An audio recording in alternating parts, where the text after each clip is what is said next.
नमस्कार। मैं एसपी पांडे। आप देख रहे हैं इंडिया यश टीवी। आज चर्चा का विषय होगी बसपा की लखनऊ रैली। आखिर ये मायावती का पावर शो है या राजनीतिक टर्निंग पॉइंट? हमारे साथ बने रहिए। 9 अक्टूबर 2025 तारीख तय हो चुकी है। जगह भी लखनऊ का परेड ग्राउंड, जहां बहुजन समाज पार्टी एक महासभा करने जा रही है। ये रैली सिर्फ एक भीड़ नहीं, बल्कि 2027 के विधानसभा चुनाव का आगाज भी यहीं से होगा।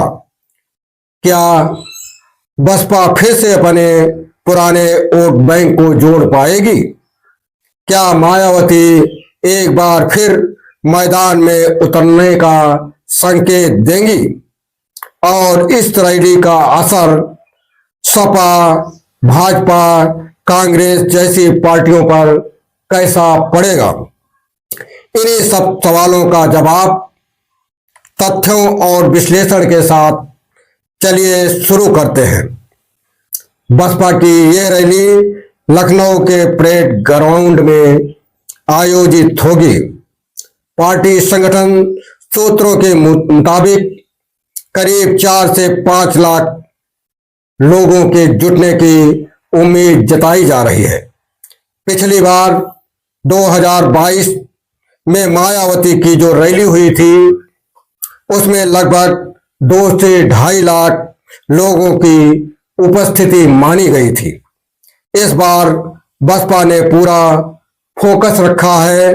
पूर्वांचल से लेकर पश्चिमी यूपी तक, निषाद, पासी, कुशवाहा, लोधी और मुस्लिम समाज के बीच नए समीकरण पर बसपा के जोनल इंचार्ज को आदेश दिए गए हैं कि हर विधानसभा क्षेत्र से कम 5,000 समर्थक बसों में लाए जाएं।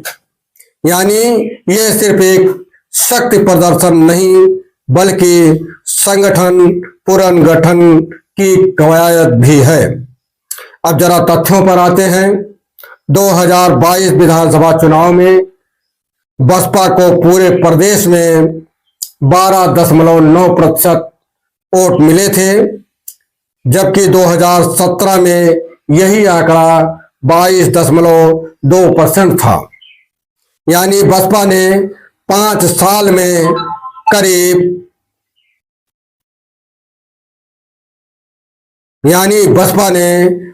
साल में करीब 10% वोट खो दिए। कभी 2007 में पूर्ण बहुमत की सरकार देने वाली पार्टी आज केवल 1 सीट तक सिमट गई है। लेकिन 2024 के लोकसभा चुनाव के दौरान मायावती ने रणनीति बदली। उन्होंने सॉफ्ट हिंदुत्व और दलित महामिलन की लाइन छोड़ी और अब बहुजन सर्वजन एकता का नारा फिर से सामने रख रही हैं। यह रैली उसी प्रयोग का एक हिस्सा है, जहां मायावती एक बार फिर दलित प्लस पिछड़ा प्लस अल्पसंख्यक समीकरण को जोड़ने की कोशिश कर रही हैं। अब बात करते हैं कि इस रैली की भीड़ का मतलब क्या है। राजनीति में भीड़ सिर्फ संख्या नहीं होती, यह संदेश होती है। अगर इस रैली में 4 से 5 लाख की उपस्थिति होती है, तो इसका सीधा संकेत होगा कि बसपा अभी मृत नहीं हुई है, बल्कि संगठित होकर वापसी की कोशिश में है।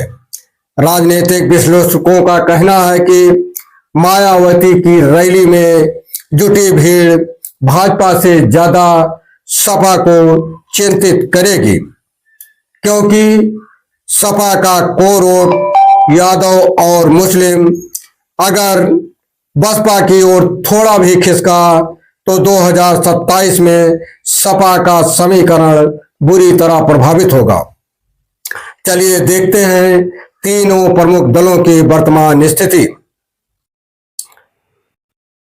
भाजपा 41.3% कोर वोट पर स्थिर है। पिछड़ों में इसकी पकड़ मजबूत है। सपा 32% यादव मुस्लिम पर केंद्रित है, पर विस्तार नहीं कर पा रही है। बसपा 12.9% दलित बेस पर बरकरार है, लेकिन ट्रांसफर नहीं हो रहा है। कांग्रेस 2.4% सीमित प्रभाव, कुछ सीटों पर कार्यशील भी है।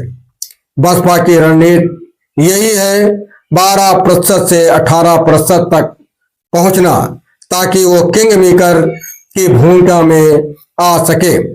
अगर रैली सफल होती है तो मायावती 2027 के चुनाव में त्रिकोणीय मुकाबले को पुनर्जीवित कर सकती हैं, और अगर रैली फीकी पड़ती है तो बसपा के मायावती के बाद भविष्य पर सवाल और गहराएंगे।